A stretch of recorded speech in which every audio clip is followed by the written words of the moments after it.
vamos a hablar rápidamente de lo que es el dengue. Y estoy segura que todos han oído hablar de dengue en estos últimos meses, ¿verdad? ¿Quién no ha oído hablar de dengue? ¿Lo han visto en las noticias? ¿Sí? Ok. ¿Todos tenemos claro de lo que es el dengue? Y esa es la idea. Yo los invito a participar y a apoyarnos en esta tarea a esta dirección y al MINSA. ¿Por qué? Ok, estamos buscando la presentación, pero primero vamos a aclarar algunos términos que muchas veces no tenemos muy claro respecto al dengue, porque se habla mucho, pero no tomamos un camino adecuado. La población exige algunas cosas pensando que es lo mejor para poderlo controlar. Necesitamos esa educación en la comunidad, ¿ok? Entonces, empecemos diciendo, en la carátula, de repente la primera diapositiva, porque quiero hacer énfasis en eso, yo pongo y digo, dengue, un problema de salud pública, responsabilidad de todos. Al ser un problema de salud pública, el problema no es de un paciente individual, es de una comunidad y es una población. Así que la solución no va a curar a un paciente, va a curar una comunidad, ¿ok? ¿Y por qué digo responsabilidad de todos? Porque no es solamente la participación del Ministerio de Salud como entidad, de repente, organizadora de todos los trabajos y de todos los caminos para poder solucionar este problema, pero sí necesitamos la participación de la comunidad, de ustedes y de todos los actores sociales, ¿ok? Entonces, recordemos que este problema requiere participación social y también requiere, sobre todo, que un cambio en el comportamiento de las personas. Siguiente, por favor.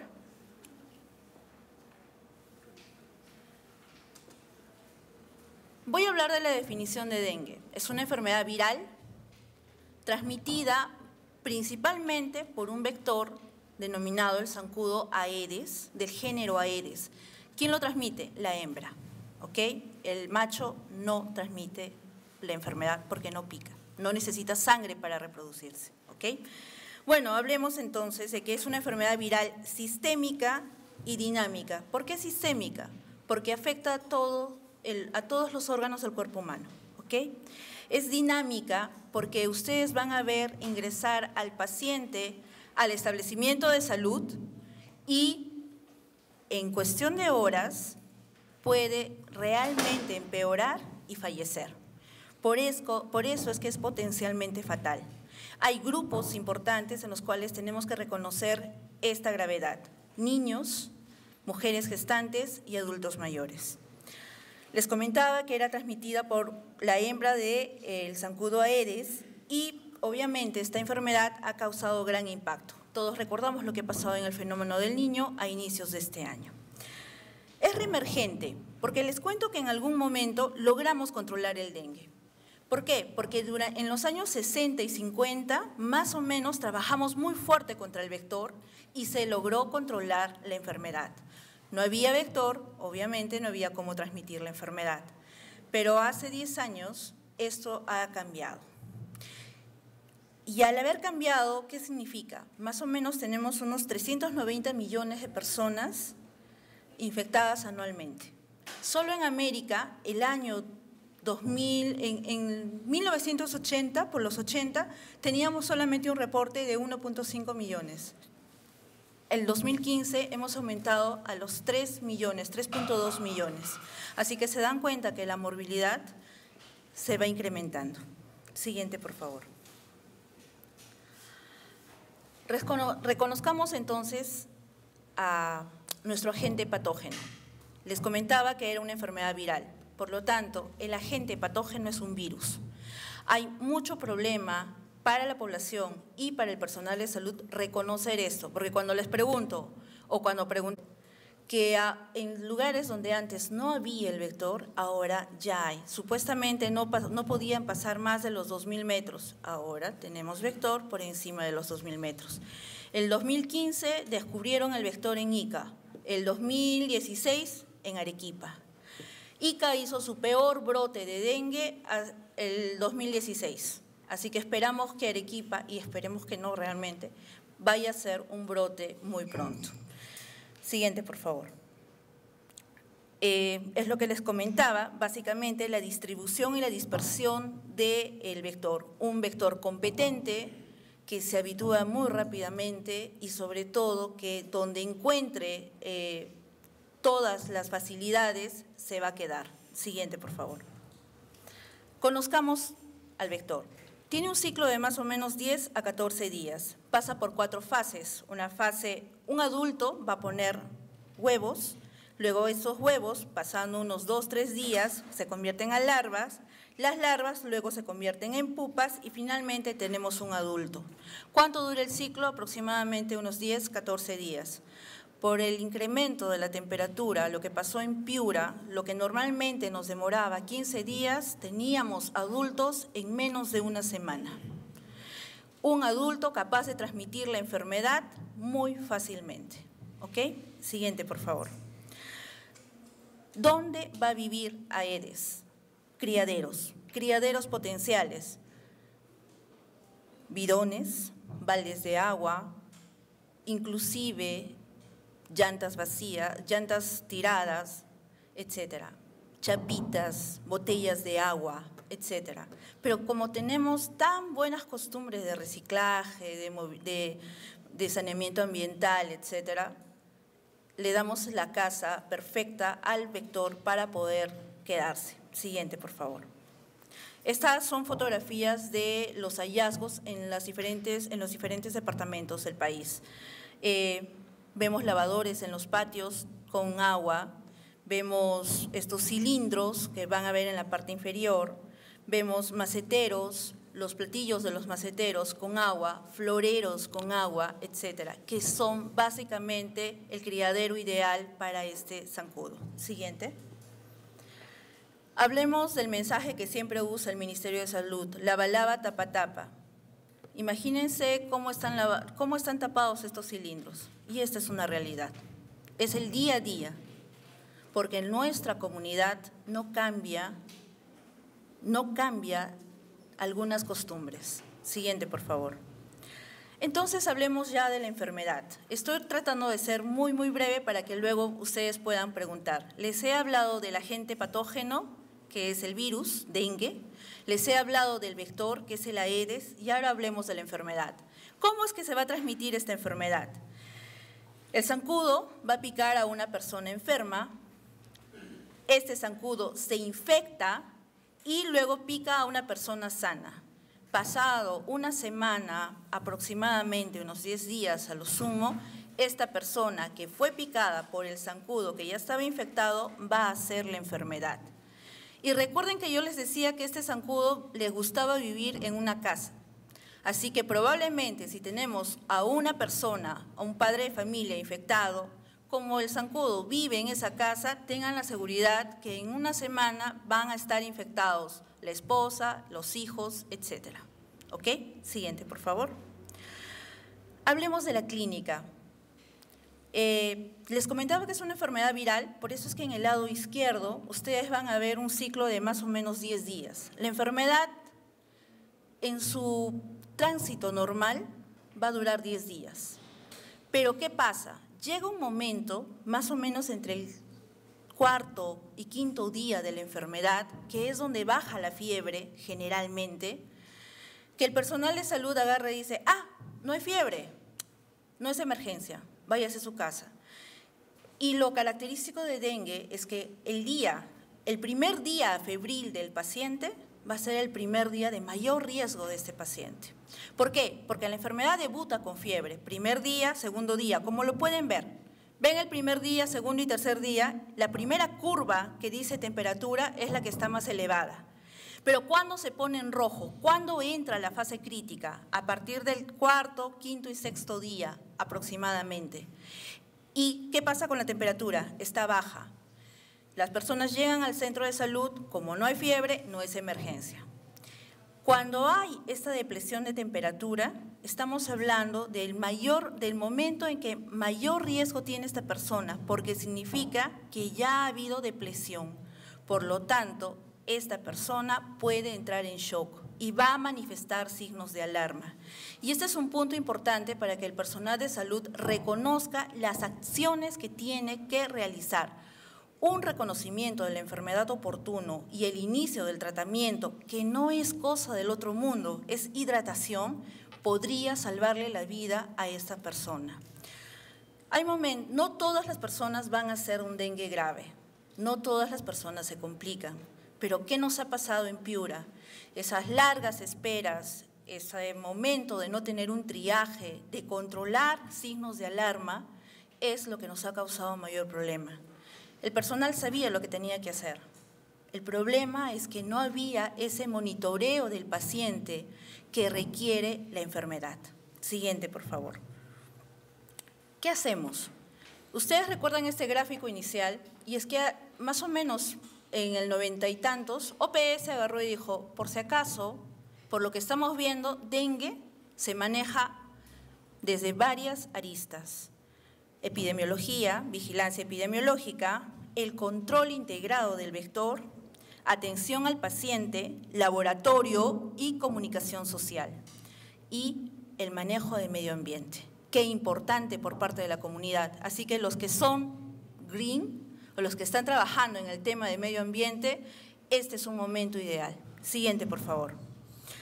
¿Qué hacemos? ¿Qué estamos haciendo? ¿Hacemos vigilancia epidemiológica? Sí. Y eso es lo que les estoy mostrando. Esto lo genera el Centro Nacional de Epidemiología, el CDC del Perú. Si se dan cuenta, desde el año 2014, 15, 16 y 17 hemos ido en incremento. Este año hemos tenido el reporte hasta la fecha de 71.000 casos aproximadamente. Imagínense. Hemos tenido fallecidos y defunciones que normalmente fluctuaban entre 13, 25, hasta 49 quizás, y este año hemos superado las 70 defunciones atribuidas a dengue. Si nos damos cuenta en el mapa del Perú, tenemos zonas que están de rojo, y eso es lo que más nos motiva a pedir ayuda, porque normalmente en estas temporadas, que son donde supuestamente no hay mucha calor, que disminuye la temperatura, nosotros seguimos teniendo este mapa en algunos departamentos en rojo. Significa que hay transmisión activa en zonas donde no debería haber, donde ya debería estar supuestamente apagado por el control natural de la temperatura, porque no hay el vector, pero seguimos teniendo transmisión activa. Siguiente, por favor. ¿Qué hacemos también por parte de la dirección? Les comentaba lo anterior que era vigilancia epidemiológica. Ahora veamos en la atención de las personas, diagnóstico y tratamiento. Se dan normas. Tenemos una norma de manejo clínico que ha sido actualizada este año. En febrero de este año salió la norma de actualización de manejo clínico. OPS también va sacando normas. El 2015 OPS actualizó su norma de manejo clínico. Diagnóstico. El INS, el Instituto Nacional de Salud, trabaja de la mano para el diagnóstico de esta enfermedad. Por eso es que vemos, por ejemplo, que han creado una prueba para poder diagnosticar rápidamente a la enfermedad, que es el tariquidengue. Y finalmente, trabajamos capacitando a los equipos de salud para poder manejar esta enfermedad adecuadamente y tener capacitadores regionales para poder socializar el manejo clínico de esta enfermedad en sus regiones. Siguiente. Lo que todos hemos visto, control vectorial a cargo de la Dirección General de Salud Ambiental. Pero si nos damos cuenta, la tarea no es solamente fumigar.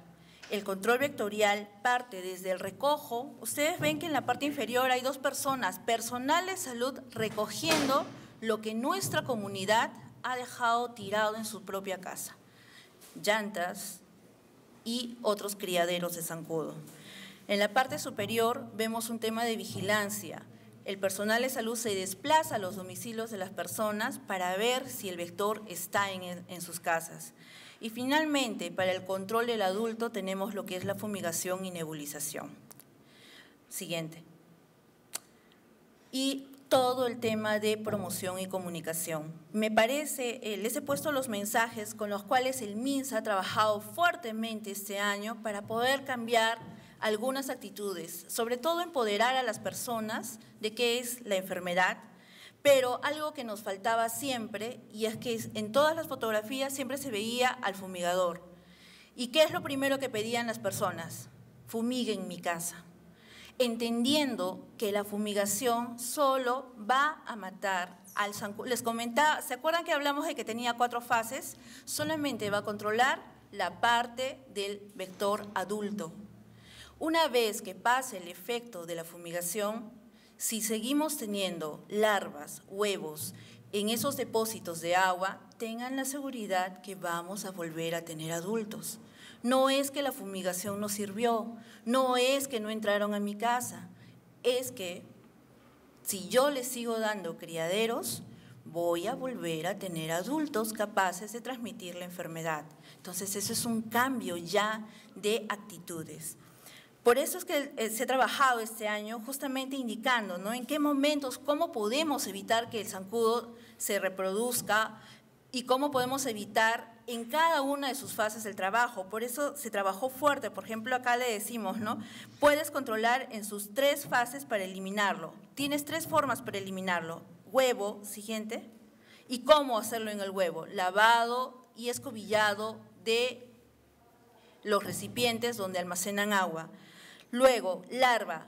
Tenemos un tema de control de larvas, justamente con lo que se conocía las motitas, o ahora que es un polvo granulado, porque se ha cambiado a un tema de, se ha rotado, digamos esto, del insecticida que se usaba antes. El reconocimiento de cada uno de los criaderos más frecuentes que hay en el hogar. Siguiente. Y finalmente, vemos en la parte 3 cómo eliminar al zancudo cuando está adulto. Y damos la consejería de qué es lo que deben hacer antes de la fumigación y después de la fumigación, porque había mucho desconocimiento. Entonces, es muy importante trabajar este tema, sobre todo el empoderamiento de las personas. ¿Por qué? Porque al tenerle miedo a la fumigación o al no permitir que ingrese el personal de salud, perdemos oportunidades, tenemos más casas renuentes y por lo tanto el vector va a seguir en esta zona. Siguiente, por favor. Más material de información. La última cartilla fue sobre todo para empoderar al agente, a este actor social tan importante que es el alcalde, el actor local, y asumir ciertas responsabilidades que antes no se asumían. Siguiente. Bien, yo quisiera retroceder porque me gustaría contarles dónde tenemos la problemática importante. Volvamos al tema de epidemiología. Por ejemplo, me decían, doctora, ¿cómo podemos ayudar en el tema de la vigilancia epidemiológica? ¿Podemos retroceder en el tema de la vigilancia?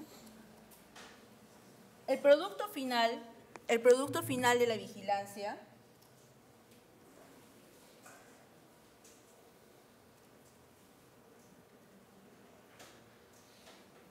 para yo obtener estos cuadros, el personal de salud tiene que llenar una ficha epidemiológica, por ejemplo. Y esta ficha epidemiológica tiene que ser copiada en 3 momentos.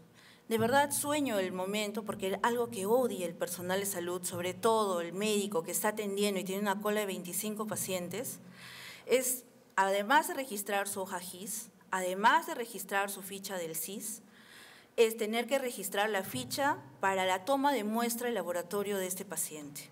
Pero no hay de otra, porque si no, no sabríamos, entonces no sabríamos qué paciente podría o no estar infectado.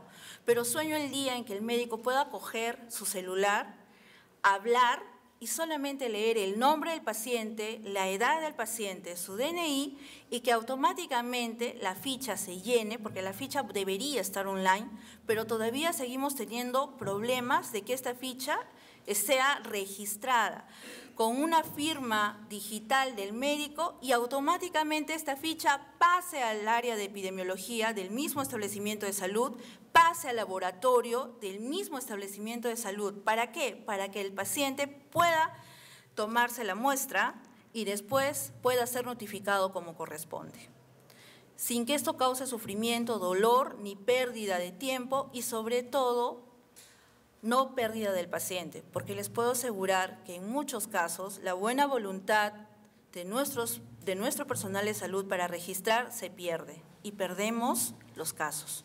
Tenemos diagnósticos como síndrome febril no identificado, etcétera, que al regresar a sus casas probablemente a las 2 semanas tengamos más casos de dengue.